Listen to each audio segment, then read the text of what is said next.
dalam hasil penyiasatan mereka, satu bom telah meledak betul-betul di bawah kerusi tentera yang terbunuh iaitu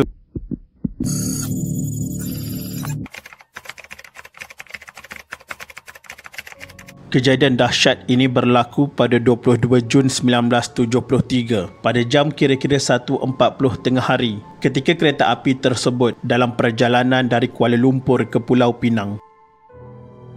Malangnya, kejadian ini berlaku berdekatan dengan stesen kereta api di Batu Gajah. Orang-orang lama di sekitar kawasan Batu Gajah mungkin masih segar di ingatan mereka dengan tragedi ini kerana peristiwa letupan bom ini mendapat liputan yang meluas dari akhbar-akhbar tempatan. Media melaporkan seramai 11 orang telah cedera dan 2 orang daripadanya telah meninggal dunia. Letupan bom yang mengorbankan seramai 2 orang penumpang itu berlaku dalam gerabak kereta api penumpang kelas ketiga. Dikatakan kebanyakan penumpang dalam gerabak kereta api tersebut terdiri daripada ramai anggota batalion ke-11 Askar Melayu yang kesemuanya anggota dari Keluang Johor. Ketika kejadian berlaku, kesemua askar ini di dalam perjalanan ke sempadan Malaysia Thailand untuk bertugas di sana. Dari kesemua 11 orang mangsa letupan bom tersebut, 4 daripadanya adalah orang awam, 6 orang tentera dan 1 polis hutan. 2 mangsa yang terbunuh dalam letupan ini, seorang adalah orang awam dan seorang lagi adalah anggota tentera. Kementerian Pertahanan ada membuat pengumuman di Kuala Lumpur pada 11 petang keesokan harinya untuk mengumumkan tentang seorang tentera yang terbunuh itu bernama Darman bin Mat yang berasal dari Pasir Putih, Kelantan. Dalam hasil penyiasatan mereka, satu bom telah meledak betul-betul di bawah kerusi tentera yang terbunuh iaitu Darman bin Mat.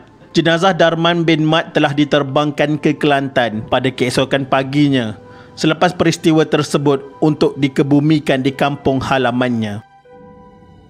Manakala orang awam yang terbunuh adalah individu yang bernama Khalid bin Awang yang berasal dari Kulim, Kedah. Beliau dipercayai dalam perjalanan pulang ke kampung halamannya dan arwah telah meninggal dunia pada jam 4 pagi di Hospital Besar Ipoh semasa sedang mendapatkan rawatan.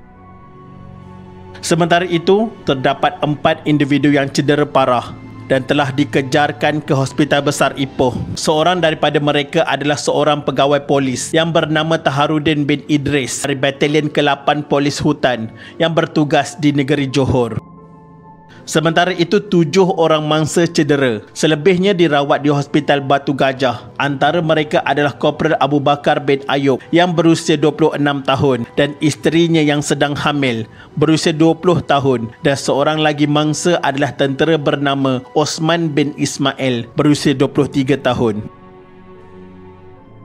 Sungguh tiada siapa yang menduga akibat daripada letupan bom tersebut, bumbung gerabak penumpang telah berlubang besar dan tingkap serta tempat duduk di dalam gerabak itu telah rosak teruk. Serpihan-serpihan bom juga turut ditemui berselerak dalam gerabak tersebut. Dalam pada itu, Ketua Pegawai Polis Perak iaitu Timbalan Pesuruhjaya Mahmud bin Muhammad Yunus dan Pemerintah Brigade Kedua Jeneral Abdul Latif bin Hussein serta beberapa orang pegawai polis dan tentera telah datang ke lokasi kejadian untuk menjalankan siasatan lanjut sejurus kejadian berlaku. Setelah siasatan lebih terperinci dijalankan, pihak polis percaya bahawa letupan bom itu berlaku dan berpunca daripada sebutir bom lontar yang terledak dengan tidak sengaja. Bom itu dipercayai berada dalam sebuah beg tentera yang diletakkan di bawah tempat duduk tentera yang terbunuh. Namun, mereka tidak dapat mengesahkan kepunyaan siapa beg tentera tersebut.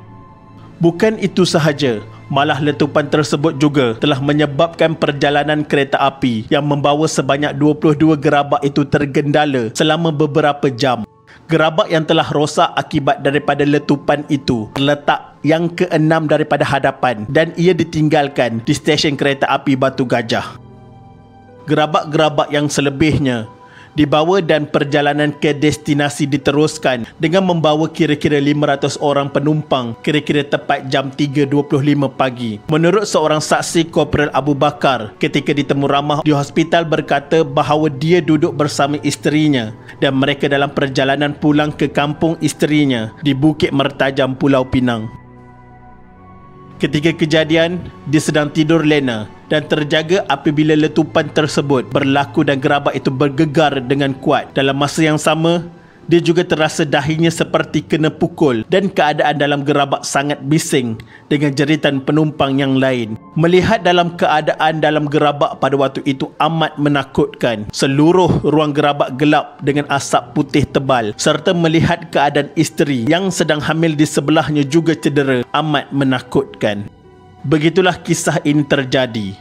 Mungkin generasi sekarang sudah melupai kisah ini ataupun tidak pernah tahu mengenainya.